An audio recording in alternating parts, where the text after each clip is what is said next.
Assalamualaikum warahmatullahi wabarakatuh. Izin memperkenalkan diri, nama saya Zara Uganda Putri dengan NIM 25 14 30 10 30. Saya dari Prodi STM Pekalongan tingkat 1 reguler 1. Izin mengumpulkan video hafalan sistem saraf mata kuliah ilmu biologi dasar dengan dosen pengampu Ibu Nursinah Hijrah SKEP MKEP.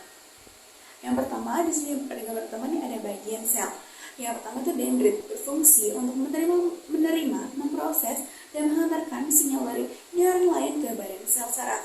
Lalu yang kedua ada badan sel, berfungsi untuk menjaga metabolisme dan kehidupan sel. Lalu yang ketiga ada yang namanya nodus renifer, berfungsi untuk mempercepat transmisi impuls saraf. Yang keempat ada ujung akson, berfungsi untuk membentuk sinapsis dan berkomunikasi dengan berbagai sel.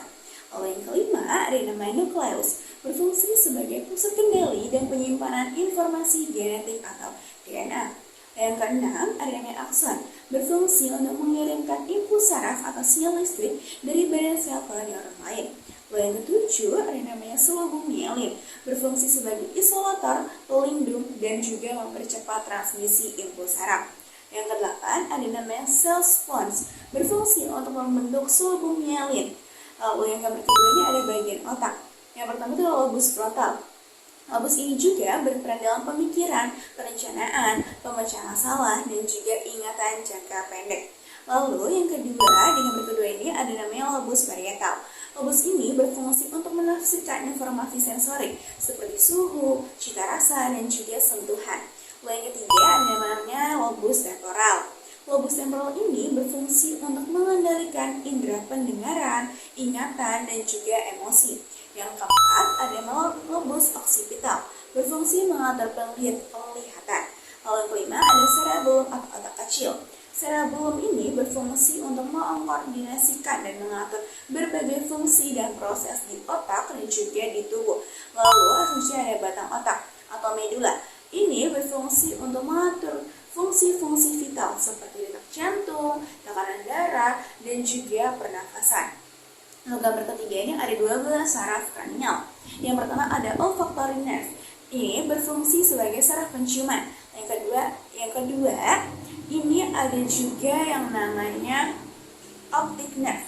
Optic nerve ini yaitu berfungsi sebagai fungsi untuk mengirimkan informasi visual dari retina ke otak. Lalu yang ketiga ada yang namanya oculomotor nerve, berfungsi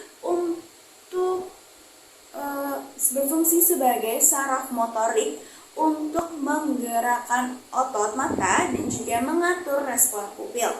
Lalu yang keempat ini ada metacranial nerve, berfungsi untuk menggerakkan mata ke bawah dan juga ke dalam. Lalu ada yang kelima, trigeminus nerve, berfungsi untuk sensasi pada wajah, mengunyah, dan juga menggerakkan rahang.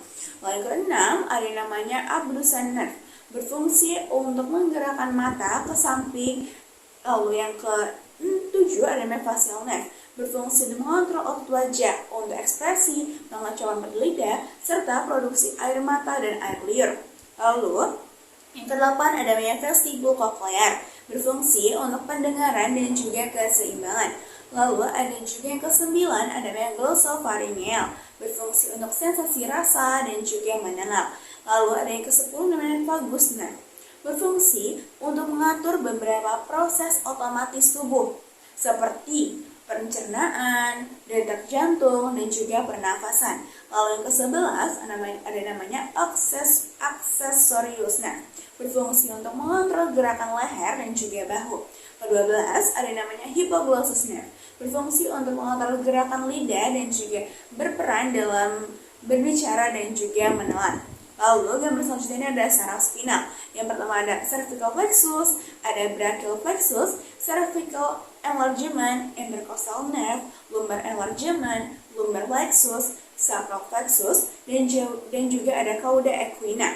Lalu ada juga cervical nervus dari C1 sampai C8, ada juga thoracic nerve yang T1 sampai T12, ada lumbar nerve L1 sampai L6, ada sacral nerve S1 sampai S6, dan juga coccygeal nerve itu C0. Terima kasih. Wassalamualaikum warahmatullahi wabarakatuh.